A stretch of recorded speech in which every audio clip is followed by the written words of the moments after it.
Mapagpalang araw po, Sir Jess.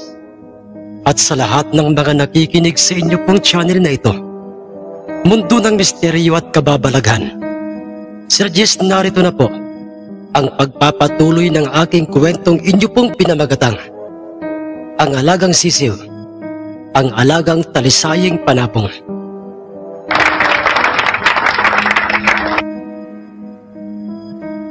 Pagkarating namin sa aming mismong sabungan, Sir Jess, ay doon po, Sir Jess, ay nakita ko ang maraming bilang ng mga taong katulad ng aking mga tiyuhin na mahihilig sa larong sabong. Nakaramdam ako noon ng tensyon. Nanibago ako sa lugar na aking napuntahan. Hindi ko sukat akalaing ganoon pala kaingay ang paligid ng sabungan. Naririnig ko ang mga bulong-bulungan ng mga tao, mga huni at pagtilaok ng mga manok panabong. Ang iba sa mga taong naroroon ay kilala ko. Kilalang-kilala ko sila. Ang mga sabungerong taga sa aming mismong baryo. At ang iba naman, bago lamang sa aking paningin, dahil sa mga dayo ang mga ito.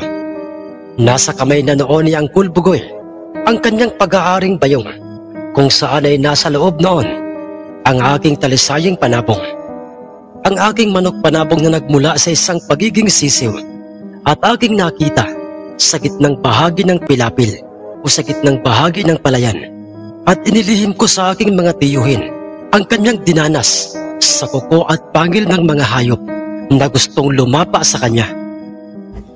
Ang aking alagang sisiw noon na makailang beses ng pinalad o sinwerteng makaligtas sa tiyak na kamatayan, at hindi ko inaasahang magiging isa pala itong uri ng panabong na kung tawagin nila ay isang talisayin. Nabanaag ko ang matinding saya at kasabikan sa bawat hitsura ng aking apat na mga tiyuhing mga sabungero.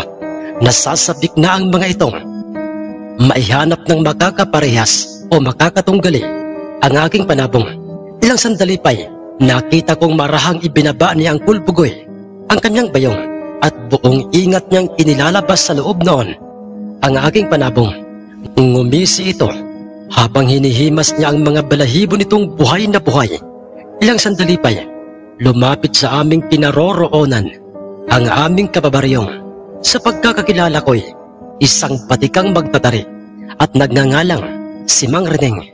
Dala nito ang kanyang pag-aaring lalagayan ng mga tari, at nang ito'y nasa aming harapan ay, "Oo, kayo pala, Bugoy. Kaninong talisayin ba yan? Ang angas niya na. Maklase. At mukhang may kakasa sa bakbakan." ang sabi nito kay Angkol Bugoy. Sumagot naman sa kanya si Angkol at sinabi niyang, Totoong lahat ang mga sinabi mo, Reneng. At kailan may hindi ka nagkakamali. Kilala mo ba kung sino itong kasama namin? Ibinaling ni Mang Reneng ang kanyang paningin sa akin. Kasunod ay nagtataka itong napawikang, Oo naman, Bugoy. Pamangkin niya siya. Hindi ba? Siya si Gilberto, ang anak ng inyong kuyang si Hiner. Pero bakit? Pero teka lang. Ba't kasama niyo siya rito sa ating sabungan? Paanong nakumbinsi niyo siyang isama rito? Hindi ba't hindi naman yan sabungero na katulad ng kanyang ama na si Hiner? Reneng. Hindi nga sa sabungerong tulad natin. Katunayan, wala nga siyang balak na pamusta sa aming dalang panapong na ito. ang sagot ni Angkol Bugoy sa kanya. Karoon ba? Bakit siya naririto? Ang dagdag pang tanong o pang-uusisang tanong patungkol sa akin nang magtataring si Mang Reneng. Simple lang, Reneng. Kaya siya naparito dahil nakikita mo naman siguro itong hawak kong talisayan, hindi ba? Oo, Bugoy. Bakit? Dahil ang talisayan ito ay pag-aari ni Gilberto, pag-aari ng aming pamangkin. Napabulala si Mang Reneng. Sinagot sa kanya ni Angkol Bugoy. Mangha itong napatitig sa akin. Sabay wikang, Totoo ba?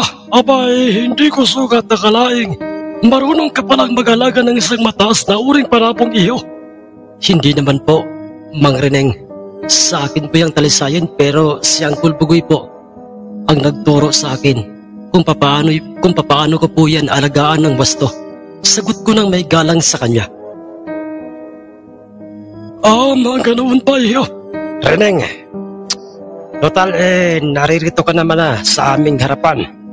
Ano kaya kung ikaw na lang ang magsisilbi naming magtatari dito sa aming dalang talisayang panabong? Ayos lang ba yan sa'yo? Tanong sa kanya ni Uncle Bugoy. Ngumisi muna ang magtataring si Mang Reneng. Sabay wikang, Abay, sige. Sige ba? Yan talaga ang isang dahilan, Bugoy, kung bakit ako naunang lumapit sa inyo. Dahil gusto kong maging magtatari. Diyan sa nakamamanghang talisayan nyo. Mataas, bilog na bilog ang kanyang katawan. At saka buhay na buhay ang mga balahibo niyan. Ito pa lang ba ang kanyang unang magiging laban, Bugoy? Oo, Reneng. Ito pa lamang ang kauna-unahang pagkakataong dinala namin ito dito sa sabungan. Pero alam naming masusundan pa ito ng maraming beses. Sige, Reneng.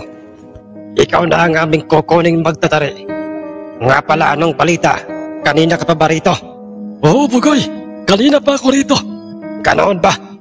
Bakit parang hindi pa nag-uumpisa ang sabong? I mean, bakit parang wala pang nangyayaring ulutan? Kuwan, Bugoy. Ayon sa mga namamahala ng sabungan, hinihintay pa nila ang mga taong VIP raw. Ano? VIP? Very important people. Oo, Bugoy. Parang ganoon na nga. Sino-sino raw ba ang mga VIP niyon, ha? VIP ang tawag nila sa mga ito dahil mga bantog na mga sabongero ang mga ito. Nakatulad ni Elpidio, ang magkapatid na taga-kabilang isla, ang magkapatid na Oliver at Tinsunado. Paparito raw ang magkapatid upang ibangga sa panabong ni Elpidio na ating kabaryo ang kanilang ipinagmamalaking hiraw. Ganoon pa rin, Teka lang. Tama, natatandaan ko sila. Ang magkapatid na yan ay mga sabongerong anak ng nasirang bertutang sabongerong si Tatang Gaudit. Hindi ba? Hindi ba? Yun yung dating minerong imbis na ginto ang makuha sa lupa sa kanilang pinagmiminahan ay bertuto o mutya para sa sabong ang nakita nito. Oo, Bugoy, tama. Siya nga, si Tatang Gaudit, ang tinaguriang bertutang sabongero, ang ama ng magkapatid na Oliver. Mukhang masusubukan si Tatang Elpidio ngayon. Magiging hamon para sa kanyang dadaling panabong, ang panabong ng magkapatid na yon. Pero teka lang, ba't parang wala pa rin dito si Tatang Elpidio? Ang sabi ni Uncle Bugoy, wala akong kilala ni isa man sa mga taong binabanggit ni Mang Reneng. Hindi ako interesado sa kanila. Ngunit nagka-interes ako sa sinabi niyang ang ama ng magkapatid ay tinaguri ang isang birtudang sabongero. Noong nabubuhay pa ito, doon unang pumasok sa isip kong hindi kaya si Mang Elpidio na may-ari ng lupaing aming sinasaka at si Tatang Gaudit ay parehong mga birtudang sabongero. Yun ang nooy tanong ko sa aking isipan. Ilang sandali pa'y pare-pareho kaming gulat na napalingon sa aming likuran dahil biglang merong nagsalitang, Narito na ako, Bugoy. At ikaw ba ito, Iho Gilberto? Busis ni Mang Elpidio na nasa aming likuran. At ito'y makikitang may hawak at hinihimas na isang bolek na panabong. At sa pagkakatanda ko'y iba yun sa bolek na nakita kong noong binubugahan niya ng makapal na usok ng tabakong hinihitit niya. Opo, Mang Elpidio, ako po at kasama po ang aking mga tiyuhin. Ganoon ba, Iho? Masyado lamang akong nagtaka dahil ang pagkakalam ko hindi ka naman sabongero. Hindi ba? Pero narito ka sa ating mismong sabungan at teka lang, Bugoy. Sa'yo ba yung talisayang hawak mo at inihimas mo ang mga balahibo? Ang tanong ni Tatang Elpidio kay Uncle Bugoy. Hindi po, Tatang Elpidio. Masyadong baklase ang talisayang yan at may kakasasabakbakan. At kung hindi yan sa'yo, kanino pala yung wag mong sabihin kay Gilberto yan? Opo, Tatang Elpidio. Tama po kayo. Kay Gilberto nga po ito. Ha? Ganoon ba? Totoo ba yun, iho, Gilberto? Oo po, Mang Elpidio. Yan lang po ang kaisa-isang tandang o panabong na inaalagaan ko, pero hindi ko po sukat akalaing yan po'y matitipuhan nila, Angkol. Sagot ko sa kanya. At kaya ka sumama rito upang pumusta sa panabong mo at manood o panoorin kung papaano yan makipagbakbakan, hindi ba? Manonood lang po ako, pero hindi po ako pupusta, Mang Elpidio. Ganoon ba, iho? Kuwan, Bugoy. Bakit po, Tatang Elpidio? Bugoy, mamaya. Pag dumating na ang magkapatid na Oliver at Dilsonato, sa oras na meron pa silang isang dalang panabong bukod sa kanilang ipinagmamalaking mandirigmang hiraw. Hiraw daw. Ay kung okay lamang sa inyo na iyang talisayan ni Gilberto ang ating ibabangga sa kanilang isa pang dadalhing panabong. Sige po, Tatang Elpidio. Magandang idea po yan. Kaya't payag po kami. Ang sagot niyang Kulbugoy kay Mang Elpidio. Sige. Ikaw naman, Reneng. Tatang Mang Elpidio, bakit po? Mamaya. Ay gusto kong ikaw na ang kukunin kong magkakarga ng tari dito sa aking bolik na dilaw. Dilaw ang mga balahibo. Total naririto ka naman na. At saka malaki rin ang tiwala ko sa iyo. Dahil sa ikaw ay aking kapabaryo.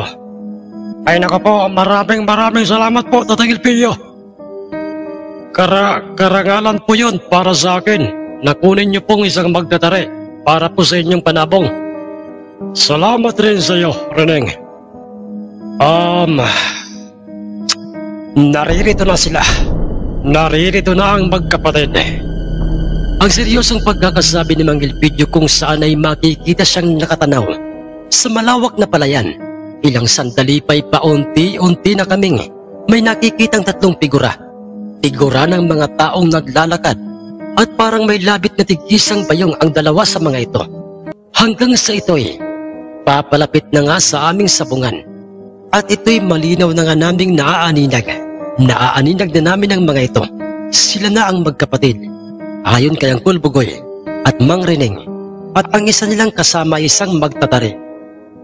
Dalawang bayong ang dala ng mga ito. Ibig lamang sabihin noon ay dalawang panabong ang dala ng mga ito. Muli akong nagtaka sa nooy kaharap naming si Mang Elpidio. Masyado ako noong nahihiwagaan sa kanyang pagkatao dahil Sir Jess, may edad na itong si Mang Elpidio. Ngunit papaanong matalas pa rin ang kanyang paningin sa malalayo. Papaano niyang nasisigurong paparating na nga sa aming sabungan ang magkapatid. Kung ako'y hindi ko halos maaninag ang mga taong yun, pero parang malinaw niyang nakikita ang mga ito. Kumusta na po, Tatang Elpidio? Matagal pa kayong naghintay sa aming pagdating? Ang tanong kaagad ng panganay na kapatid ni Dilsonato at kinilalang si Oliver. Hindi naman, iho. Dahil ang totoo ay kararating ko lang din dito sa aming sabungan. Ganoon po ba, isa po palang dilaw na bolik yung naisip niyo pong ibangga sa aming hiraw. At isang talisayin. Mataas na uring talisayin. Ang dinig naming sabi ni Oliver. Bakit, iho? Oliver, anong problema? Ba't ganyan kalagkit ang tingin mo sa talisaying nasa kamay ni Bugoy? Tamang-tama po, Tatang Elpidio. Bukod sa aming hiraw ay nagdala rin kami ng isa pang naming fighter na panabong, isang abuhin. Naisip kasi naming para hindi naman sayang ang aming biyahe. Tamang-tama, iho. Dahil yan din ang naisip namin kanina. Ano pong ibig niyong sabihin? Iho, Oliver. Sinabi ko kanina dito kay Gilberto na siyang totoong nagmamayari nitong talisayin na sa oras na dalawang panabong ang dadalhin niyo ay ang talisaying ito ang aming ipangtatapat sa inyong dalang panabong. Ganoon ba? Sige, huwag na nating patagalin pa ito. Ang hiraw ko ba at yung dilaw na bolik mo, Tatang Elpidio, ang una nating paghaharapin o yung talisayin at ang aming abuhin? Ang naway seryosong sabi ni Oliver kung saan ay ang edad ng tatlo ay halos hindi magkalayo sa edad ko noon. Mas lalo pang umingay ang paligid ng sabungan. Lumakas pa ang bulong-bulungan ng mga sabongero. Nang makita ng mga ito, ang panabong ng magkapatid, ang dilaw na bolek ni Mang Elpidio, at ang aking talisayang panabong, ang totoo ay hindi ko maikakaila sa aking sarili noon. Ng mga pagkakataong yon, ay nakakaramdam na ako ng kaba at takot para sa aking talisayin. Dahil hindi man ako sabongero na katulad ng mga sabongerong nakikita ko sa aking paligid, pero alam ko, ramdam kong mataas na uri at hindi biro o mga pipitsuging panabong lamang ang hiraw at abuhing dala ng magkapatid. Kung baga sa isang tao kung titingnan ang mga ito'y nakakatakot, yung tipong kayang pumatay ng kanyang katunggaling panabong. Nang walang kahirap-hirap, nagkulay suka na ako noon, Sir Bias, at nangangatal na ang aking mga kamay. Bagay na siya namang napansin ng aking mga tiyuhin, maging ni Mang Elpidio. Iyo, Gilbert. Uncle Bugoy, bakit po? Alam ko kung ano ang nararamdaman mo. Alam namin kinakabahan ka para sa iyong panabong, hindi ba? Pero magtiwala ka lamang, nasa panig natin si Tatang Elpidio, hindi ba? Ang mahinang sabi at halos pabulong na pagkakasambit sa akin ni Uncle Bugoy. Marahan namang inilalandas sa akin ni Mang Elpidio ang kanyang paningin. Hindi man ito nagsasalita, ngunit ang kanyang titig sa akin ay parang nagsasabing huwag akong kabahan. Iyo, ako ang magbibitaw sa aking bolek at yan sa talisayan mo. Kaya kinakailangan mong ipanatag ang loob mo. Iyo, ang sabi sa akin ni Mang Elpidio, kahit papaano'y nabawas-bawasan ang nervyos ko noon at ang pangangatal ng aking katawan. Nang marinig ko yon kay Mang Elpidio, at noon ko pa lamang nahalatang amoy tabako ang kanyang hawak na bolek, at parang hindi yun naaamoy nila ang Bugoy at ng iba pang mga sabongero, dahil do'y mas lalo pang ang lumakas ang hinala kung totoo ngang may virtudes na ginagamit sa sabong si Mang Elpidio. Ano kayang birtud ang taglay nitong si Mang Elpidio? Ay, teka lang. Hindi kaya may kinalaman yun sa usok ng tabakong ibinubuga niya sa kanyang dadalhing panabong, na parang iyon ang kanyang ipinapaligo sa mga ito. Nilalasing niya ng usok ng tabako ang kanyang panabong. Pero ano ang tabakong yun? Saan yun ang galing? Ang nalilitong tanong ko noon sa aking sarili. Ang aking talisayin, Sir Jess, at ang nooy nakakatakot na isang abuhin. At naglilikot na dahil sa ito'y agresibo at kondisyong makipagpataya na nasa kamay ni Dinsionato. Ang napagkasundo ang unang paghaharapin sa gitnang bahagi ng sabungan. Nakita ko nang nauna nang pumasok sa loob ng sabungan si Dinsionato, dala ang abuhing panabong. At kasama nito ang kanilang pinsang kaidaran lamang nila, na isa pala itong dalubhasang magtatari. Iho, Gilberto, huwag kang kabahan. Ako ang magbibitaw, ha? Reneng, bakit po, Tatang Elpidio?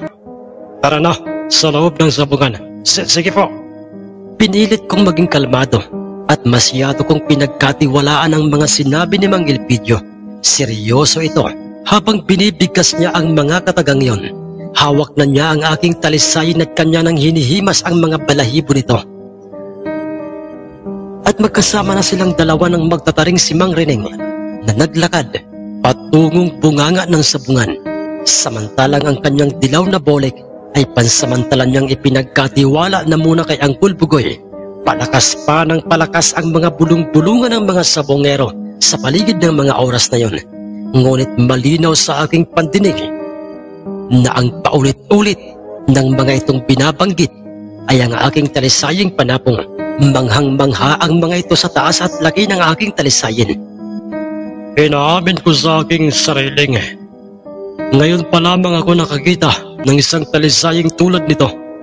Marami rin akong mga talisaying inaalagaan, pero ibang-iba ito sa mga talisayin ko. At malaki ang at malaki ang lamang nito kung ikukumpara sa abuhin ni Densyonato. Pero papaano nagkaroon si Gilberto ng panabong na katulad nito? Samantalang hindi naman sa sabongero. Saan niya ito nakuha? Saan ito nagmula? Ang nooy tanong at sabi ni Mang Elpidio sa kanyang sarili. Pamangkin, Gilberto. Bakit po, Uncle Bugoy? Halika, sumunod ka sa amin. Lalapit pa tayo ng kaunti sa gilid ng sabungan. O harang ng sabungan, makikipagsiksikan tayo doon. Upang mas lalo pa nating malinaw na mapanood ang mapipintong bakbakan ng iyong alagang panabong. Ganoon po ba, Uncle Bugoy? Sige po. Wala sa aking hinagap o hindi ko inaasahang ang lalaking yan na tinawag nilang si Gilberto ay magkakaroon ng alagang isang mataas na uring talisayin. Hindi ko siya kabisado, di ko siya kilala, pero sa nakikita kong mga inaasal niya ay makahalatang hindi ito sanay na magsabong. Lalo't higit sa lahat, parang wala itong alam sa pag-aalaga ng mga panabong. Pero papaano siya nagkaroon ng isang talisaying panabong? Malaking problema ito. Huwag sanang magkatotoo ang paalala sa amin noon na itay, noong nabubuhay pa siya, na isang panabong lang ng isang taong walang muwang sa larong sabong ang makakakontra ng kanyang mutyang ginagamit niya sa sabong noon, ang batong itlog ng tagak na ipinamana niya sa amin. At yun ang nasa loob ng aking malalim na brusang pantalon ngayon. Ang sabi ni Oliver sa kanyang sarili, sa bisa ng kapangyarihan ng mga namamahala ng aming sabungan, ay pinag-utos kaagad nito kina Mang Elpidio at Densyonato na kanila munang pagharapin ang dalawang mga wala pang taring panabong. Parehong palaban ang mga ito. Kung kaya't pinargahan na kaagad ng mga magtatari ng tari ang kaliwang mga paanan ng dalawang mga panabong. Mas lalo pang pumogi sa paningin ng mga sabongero ang aking talisaying panabong nang ito'y makargahan na nga ng pulidong tari ni Mang Reneng at pansamantala niya itong ibinaba sa sahig ng sabungan. Nakaagaw kaagad ng pansin yun sa mga mamumusta, kung kaya't karamihan sa mga ito'y pumusta sa aking talisayin. Naunang tumuka sa ulo ng abuhin ng aking talisayin at nakita ko pang pumungas-pungas ang abuhin, nawari na sasaktan. Gumanti naman ang pagtuka sa ulo ng aking talisayin ang nasabing abuhin, ngunit hindi niya ito tinamaan. Sa halip ay siya pa itong tinuka-tuka ng aking panabong. Ilang sandali pa'y katulad ng palaging nasasaksihan sa loob ng sabungan. Matapos na pagharapin ang dalawang mga panabong, ay pinatanggal na ng sentensyador sa mga magtatari ang taling nakapulupot sa kaluban ng tari at maging ang kaluban nito. At pagkatapos ay nakita ko nang muli nila itong pinagharap at magkasabay nilang binitawan ang dalawang mga panabong. Paglapat ng mga paa ng aking talisayin sa sahig ng sabong ay bumuka kaagad ang kanyang dalawang mga pakpak at umangat sa lupa ang kanyang mga paa. Napaka-alerto nito. Lumipad ito ng napakabilis papalapit sa nooy makikita ng nasa ering abuhing panabong na papalo na sa kanya. Nagpang-abot sila sa ere at nagpalitan ng mga pagpalo. Ilang sandali pa naghiyawang bigla ang mga sabongerong nakapaikot sa labas ng sabungan. Dahil sa Diyas, naunang bumulusok paibaba sa lupa ang abuhing panabong. Lumagutob pa ito sa sahig ng sabungan at nangangahulugan lamang yun na malakas ang ginawang pagpalo sa kanya ng aking talisayin. Bumagsak sa gilid ng sabungan ng aking talisayin, ngunit ang abuhing panabong ni Densyonato'y pumapaikot-ikot na ito sa sahig ng sabungan. Habol na nito ang kanyang hininga at kung sakaling ito'y makatayumay, tumatakbo na ito ng walang direksyon. Hindi, imposible ito. Ang aking panabong na abuhin ay natalo ng isang talisayin sa unang arangkada lang. Hindi ito totoo. Ang naguguluhan at hindi makapaniwalang sampit ni Densyonato sa kanyang sarili.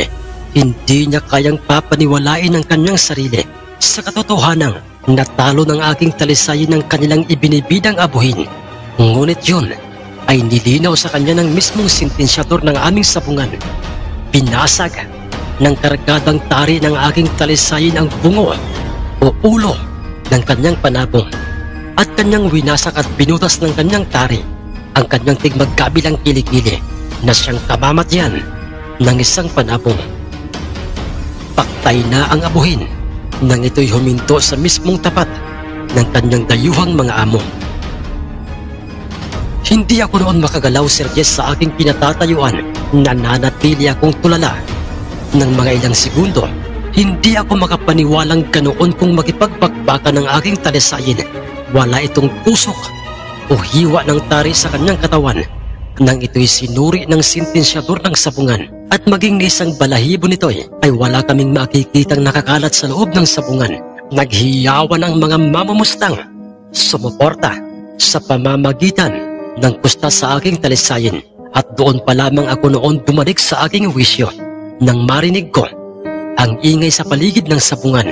Wala namang sinayang pang mga pagkakataon ng Kristo ng sabungan. At maging ang sentensyador, iniangat nila ang nooy wala ng kargang taring talisayin ko at kanila itong idiniklarang panalo.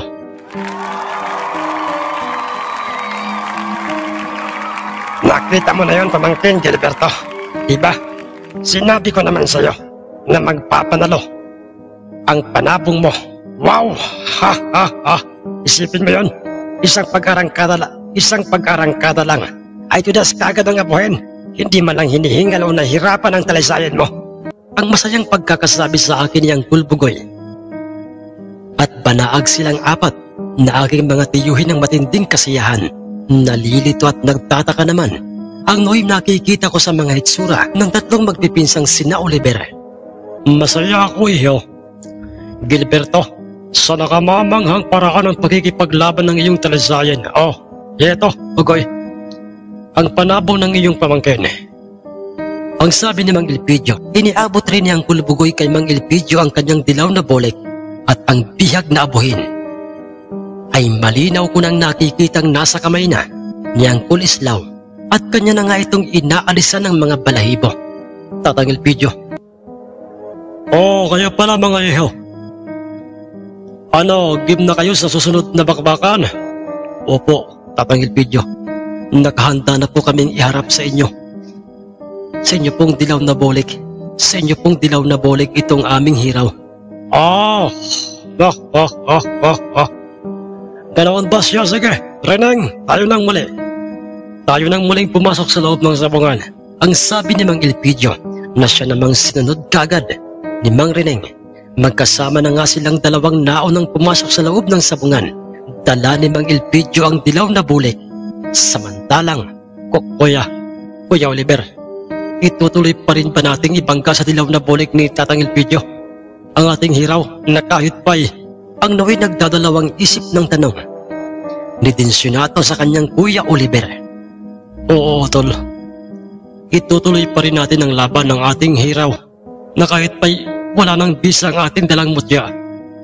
Dahil sa ito'y nasumpa na ng talisayang panabong ng lalaking yan na tinawag nila sa pangalang si Gilberto.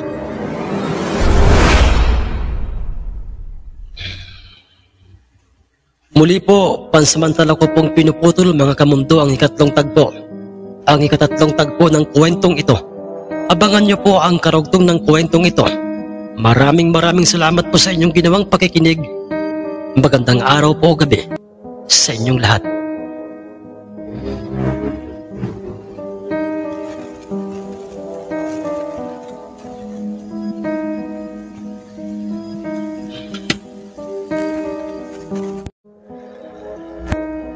Mapagpalang araw po, Sir Jess. At sa lahat ng mga nakikinig sa inyo pong channel na ito, Mundo ng Misteryo at Kababalaghan. Sir Jess, narito na po ang ika-4 na tagpo ng aking kwentong inyo pong pinamagatang Ang Alagang Sisiw, ang aking alagang talisayang panabong.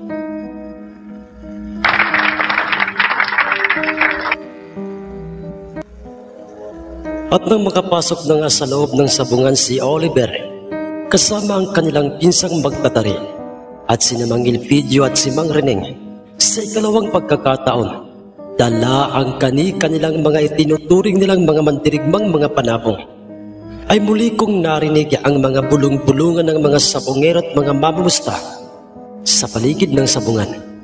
Doon ko pa lamang nalaman ang realidad sa buhay isang sabongero. Maingay, magulo at wala sa ayos ang lahat. Iba sa buhay na aking nakasanayan. Tahimik ang buhay sa bundok, kung saan ay tanging mga huni o tunog lamang ng mga hayop at mga insekto ang aking naririnig sa tuwing ako'y nagtatrabaho sa bundok.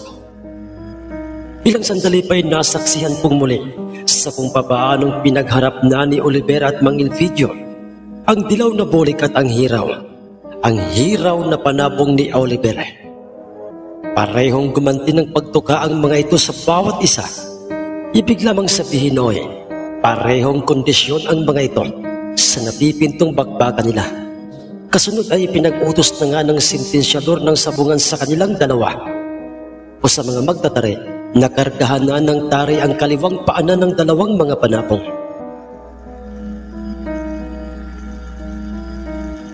Oh, bakit parang nanginginig ang kamay mo, Reneng, habang kinakargahan mo ng tari? Ang kaliwang paanan nitong aking hawak na dilaw na boleg. At kung bakit maya't maya ang lingon mo sa magtatari ni Oliver, ano bang problema, Reneng? Ang nagtatakang tanong ni Mang Elpidio sa kanyang magtataring kaharap at aming kabaryong si Mang Reneng. Kuwan po, Tatang Elpidio. Hindi ko lamang po maiiwasang makaramdam ng kaba. Dahil ang hiraw na yan ay fighter o ang ibig ko pong sabihin ay hindi yan basta-basta. Ang sagot ni Mang Reneng kay Mang Elpidio. Napangiti sa kanya si Mang Elpidio at kalaunay napauwi ka ito sa kanya. Ano ka ba naman, Reneng? Ngayon ka pa nakaramdam ng kaba kung kailang tinalo na ng panabong na talisayin ni Gilberto ang kanilang abuhin? Reneng, tandaan mo ito. Itong sasabihin ko sa iyo. Ano po yun, Tatang Elpidio? Isang beses ko lamang itong babanggitin sa iyo at tinitiyak kong mangyayari ito, Reneng. Dahil tayo o itong ating dilaw na boleg ang magtatagumpay at hindi ang kanilang hiraw. Dahil sa mga salitang sinabing yun ni Mang Elpidio kay Mang Reneng, ay nakita namin at nabanaag ko sa kanyang itsura ang pag-asa at kumpiyansa sa nalalapit ng sagupaan ng dalawang panabong, samantalang sa kabilang dako na may, Pinsang Oliver, anong pakiramdam mo ngayon dyan sa bertud o pampaswirting nasa loob ng iyong kaliwang malalim na bulsang pantalong suot mo?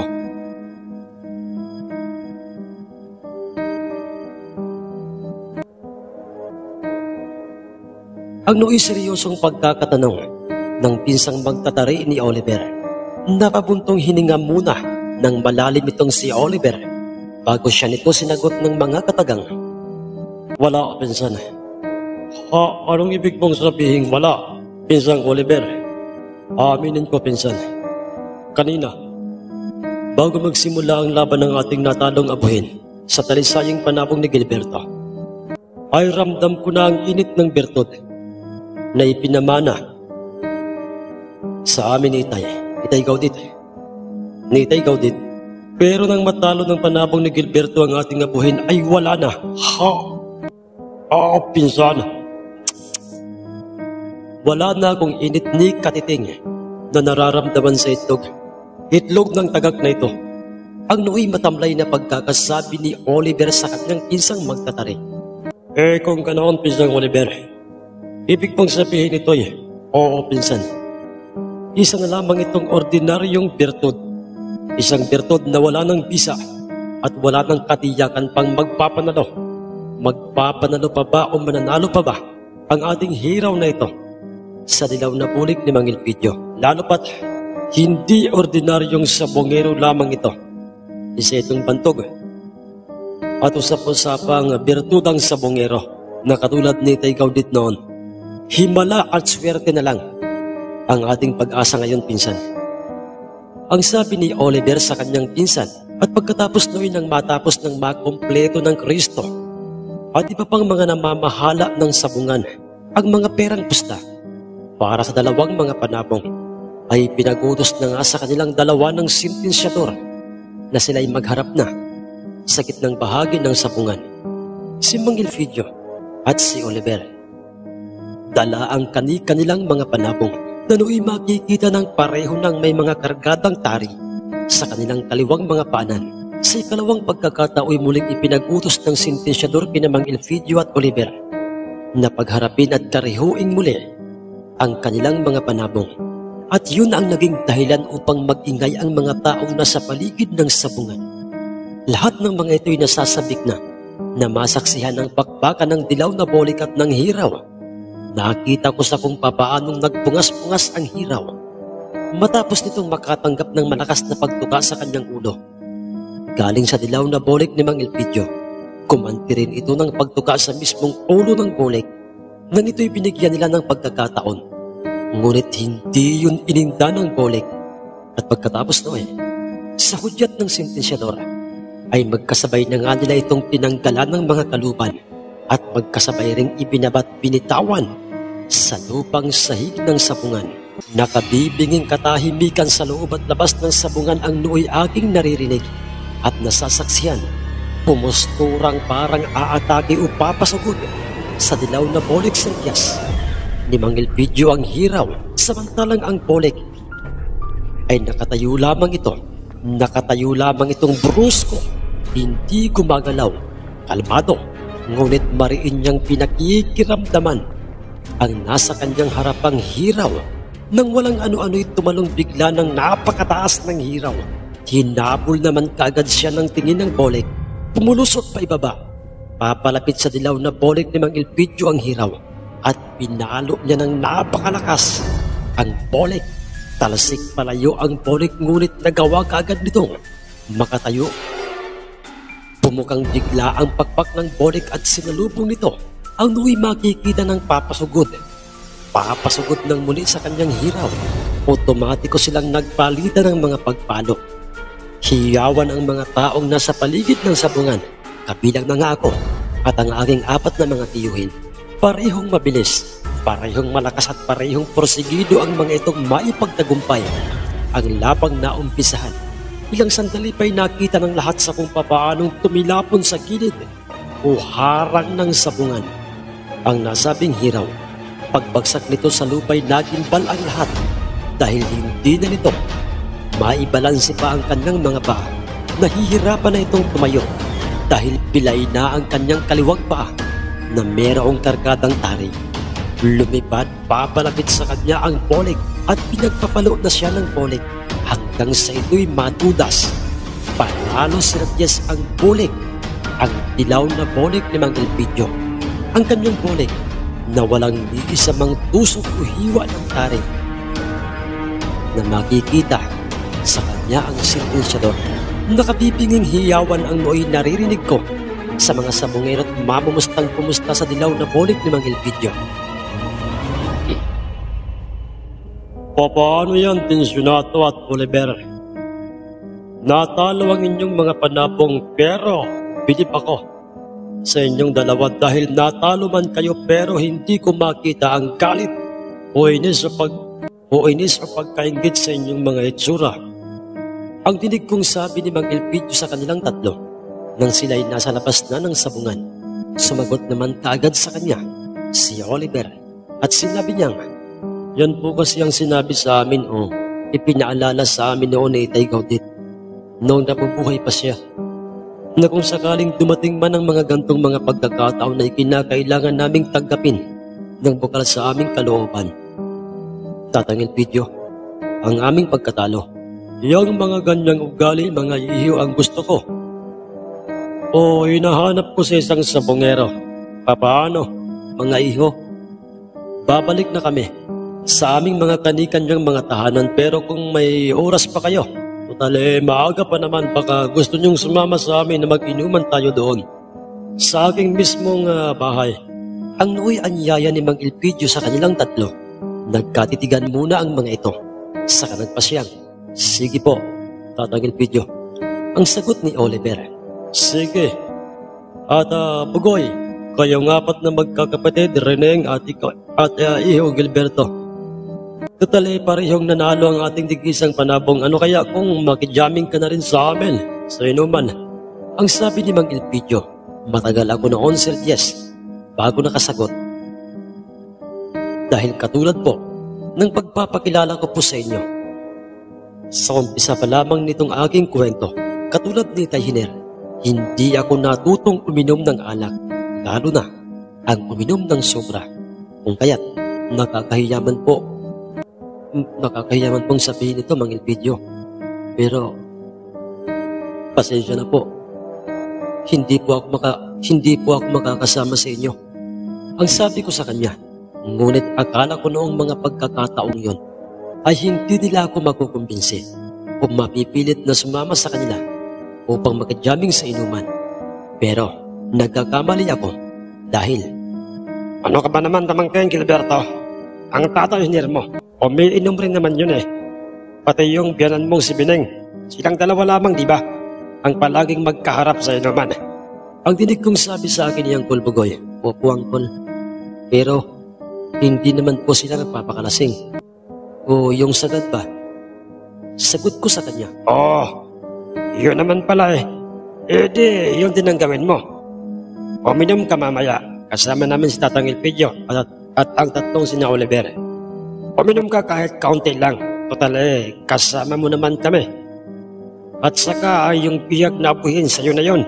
At hindi lamang yun ang mapapasayo. Dahil bibigyan ka pa namin ng pera.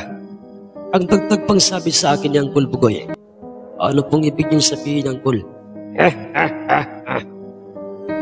Iho, Gilberto. Napagkasunduan naming mga tiyuhin mo.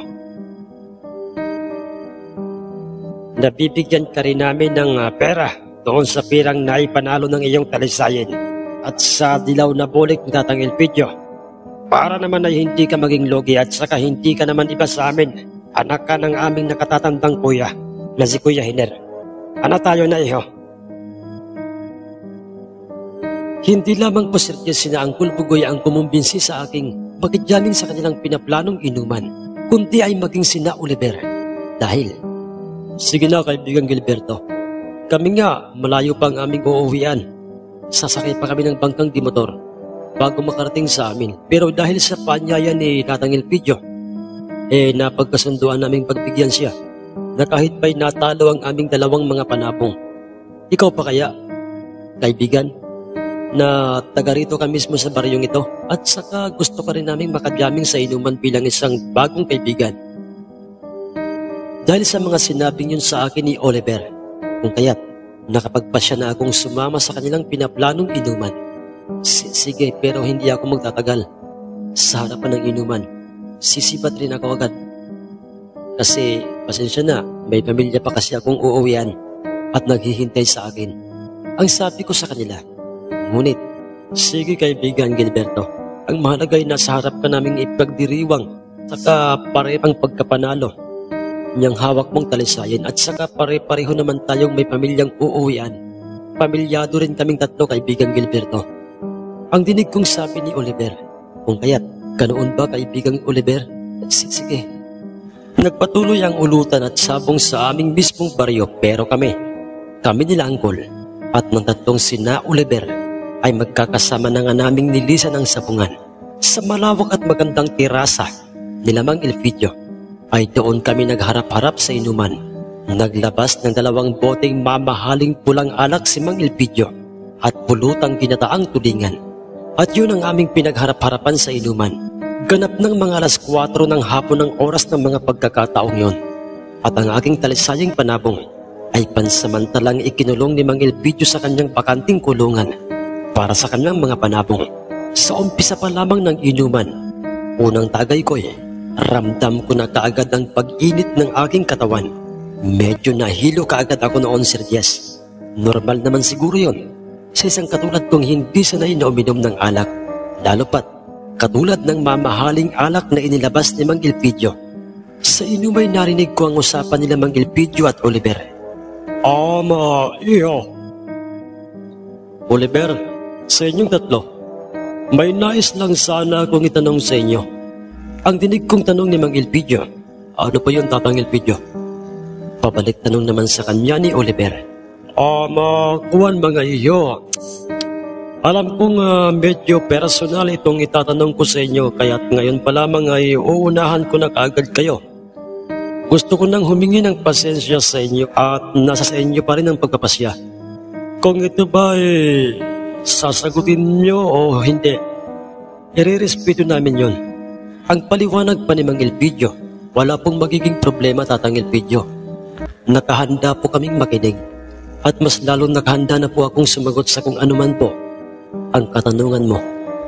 Ang merong paniniyak na pagkakasagot ni Oliver kay Mang Elpidio. Salamat, Yeho.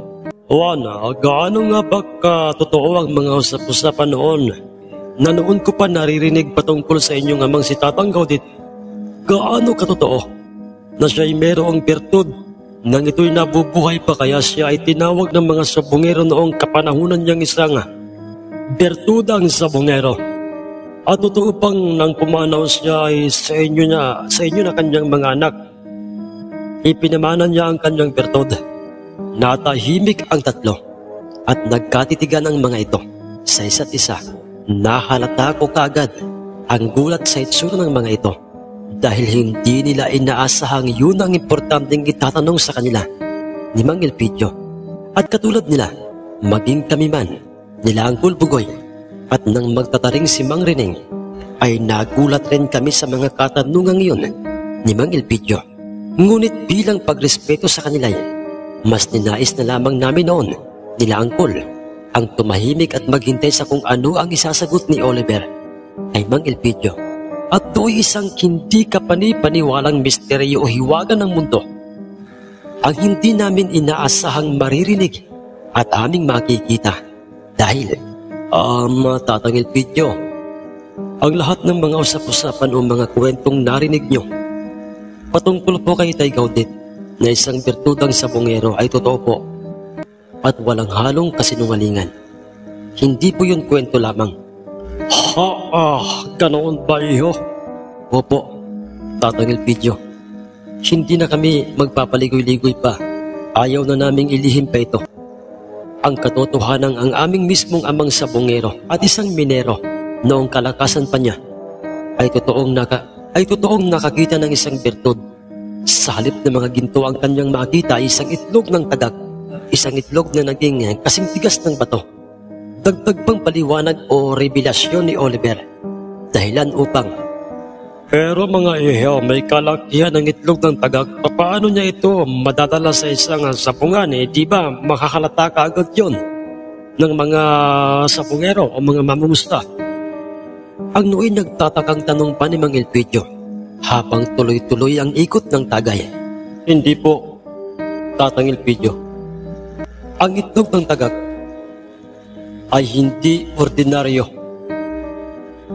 o isa itong birtud, isang itlog na kasinlaki lamang ng itlog ng pugo. Ipinamana yun sa amin itay upang magsilbing pampaswerte sa sabong. At nangyari o nagkatotoo naman yun dahil maraming beses na kaming sinwerte sa sabong. At ito, Tatang Elpidio, heto ang katunayan na totoong may birtud nga si itay. Heto ang kanyang birtud, ang itlog ng tagak na halos kasinlaki lamang ng itlog ng pugo, ngunit kasing tigas ng bato. Lahat kami noon ay nagulat at nagtaka sa nakita naming itlog na kapareho talaga ng itlog ng tagak. Ngunit ito'y napakatigas at mas maliit pa kung ikukumpara sa pangkaraniwang itlog ng tagak.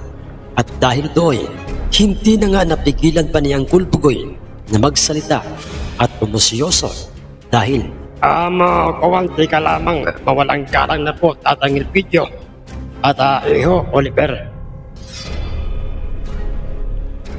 May sasabihin lang sana ako lalo na sa inyo, iho.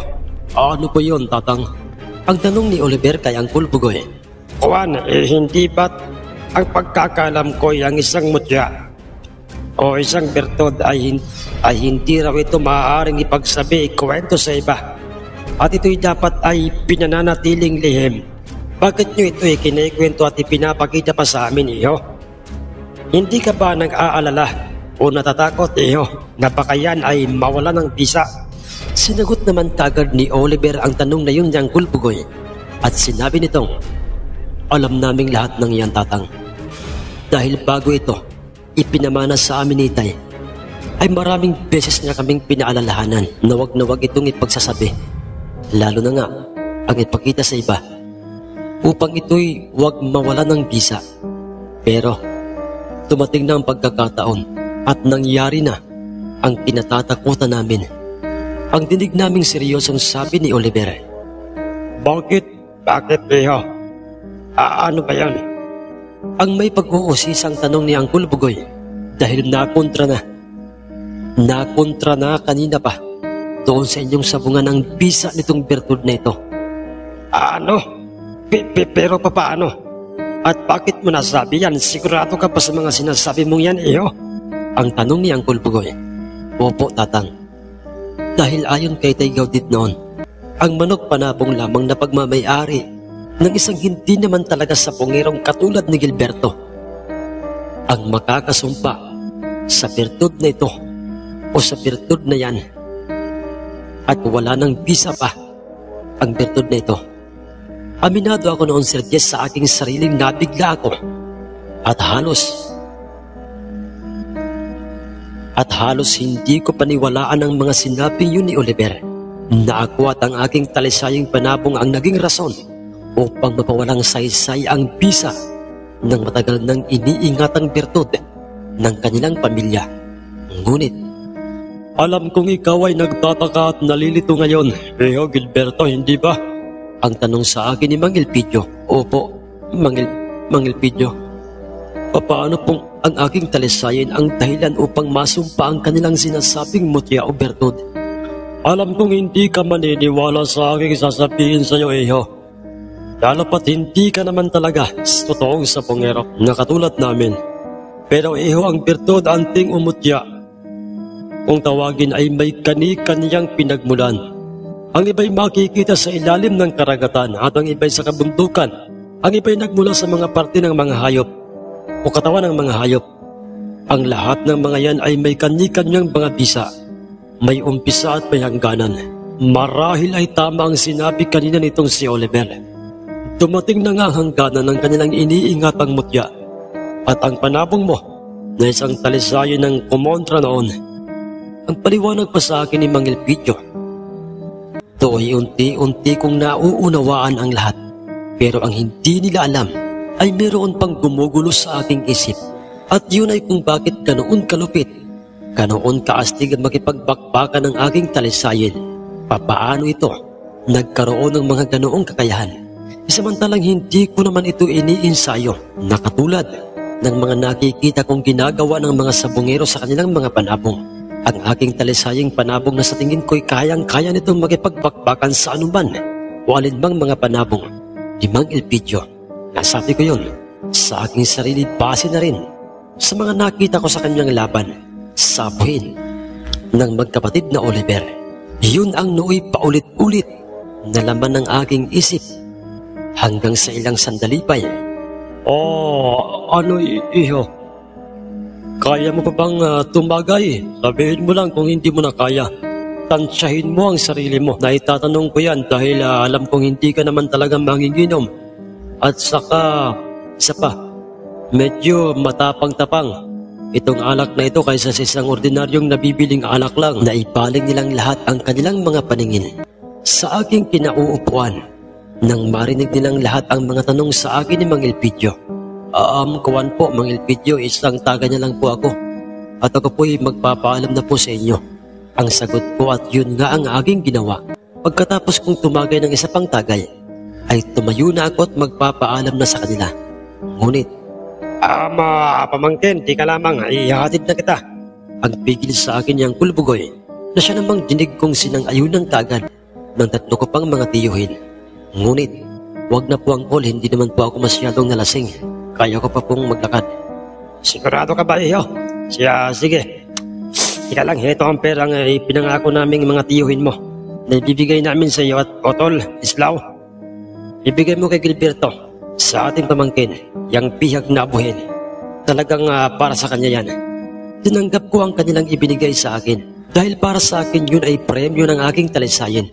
Pagkatapos noy, kinuha ko na sa pag-aaring kulungan ni Mang Elpidio ang aking talisayin at ito'y marahan kong ipinasok sa loob ng bayong ni Angkol Bugoy at muli akong nagpaalam sa kanila sa daan.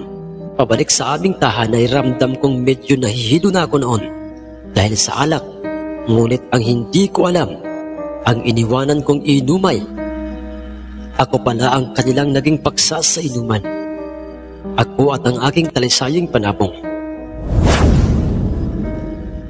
Ama Bugoy, malakas ang kutob kong darating ang panahong magbibilang ng panalo at magdadala ng tagumpay sa inyong pamangkin.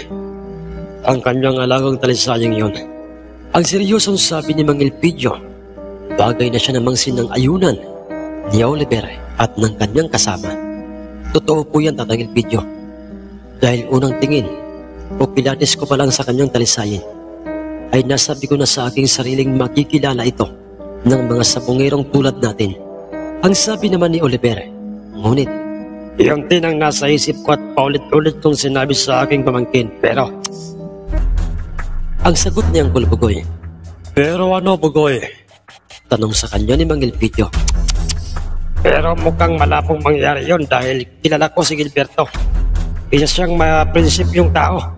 Wala siyang ipinagkaiba sa ugali ng aming kuyang si Kuya Hiner. Umiinom, oo, pero hindi suka pa sa alak. Kontento na silang mamuhay ng walang iniintinding ibang paglilibangan, na katulad ng sabong. Natawa si Mang Elpidio sa sinabing yun ni Angkol Bugoy. Kasunod noy, Bugoy. Ano ka ba naman? Huwag ka munang magsalita ng tapos kung hindi ka naman sigurado sa mga sinasabi mo. Lalo pat patungkol sa inyong kamangkin na may alagang nag-iisang nakamamanghang talisayang panabong. Ano pong ibig niyong sabihin, Tatang Elpidio? Bugoy, sa inyong apat na magkakapatid, na kapatid ni Hiner, na aking katiwala sa aking lupa, tandaan niyo ito. Matanda na ako sa mundong ito at sa ating lahat na magkakaharap-harap sa inumang ito. Ay ako ang mas may edad. Hindi ba, Bugoy? Lahat ng bagay sa mundong ito ay maaaring magbago. Direkta at seryosong sabi ni Mang Elpidio. Tatang Elpidio? Bugoy, ikaw na ang nagsabing maprinsipyong tao si Gilberto, hindi ba? Ibig lamang sabihin noon ay kaya niyang panindigan ng sarili niya. Kung ayaw niya, hindi niyo siya mapipilit, hindi ba? Pero, ito ang tanong ko sa inyo. At dapat niyong pag-isipang mabuti. Bugoy, papaano niyo nakumbinsing isama sa sabungan si Gilberto? Dala ang kanyang panapong. Alam kong tututol sa kanyang ama at siya'y pagsasabihan ito nang siya'y pupuntang sabungan. Pero nakumbinsin niyo pa rin siya, hindi ba? At hindi siya na kayang pigilan ng kanyang ama. Ibig lamang sabihin noon, Bugoy, ay malaki ang posibilidad na sa mga susunod na mga pagkakataon na mayroong magaganap na sabong ay maaari niyo siyang isama sa anumang sabungan at maaaring darating ang panahong magiging katulad natin siya. Bugoy, bakit po, Tatang Elpidio? Kumbinsihin mong muli si Gilberto na sumamang muli sa inyo sa susunod na sabong dahil paparating ang aking hinihintay na sabongerong walang palyaang pagpapanalo ng kanyang sinyaladong malatubang panapong. Natahimik silang lahat, lalong-lalo na nga si Angkol Bugoy sa mga sinabing yun ni Mang Elpidio. Ika lamang po, Tatang Elpidio, sino po bang sabongerong may alagang sinyaladong malatuba? Ang tinutukoy niyo po? Tanong ni Angkol Bugoy. Ang aking kumparing si Raimundo na taga Maynila. Magpapakasyon sila rito at dito mismo sila manunuluyan sa aking bahay. Dala niya ang kanyang sinyaladong malatuba at kasama niya ang kanyang kilabot na magtatari na kanya ring kumparing nagngangalang si Adyong. At Bugoy, ang talisayang panabong mismo ng inyong pamangkin ang unang pumasok sa isip ko na ipangtatapat ko sa kanyang sinyaladong malatubang may malabuwayang kaliskis ang mga paa ng mga ito at may tahid sa kanyang dibdib. Muli po mga kamundo, pansamantala ko pong pinuputol ang kwentong ito. Abangan niyo po ang karugtong, ang ikalimang tagpo ng kwentong Ang Aking Alagang Panabong. Salamat po at magandang araw po sa inyong lahat.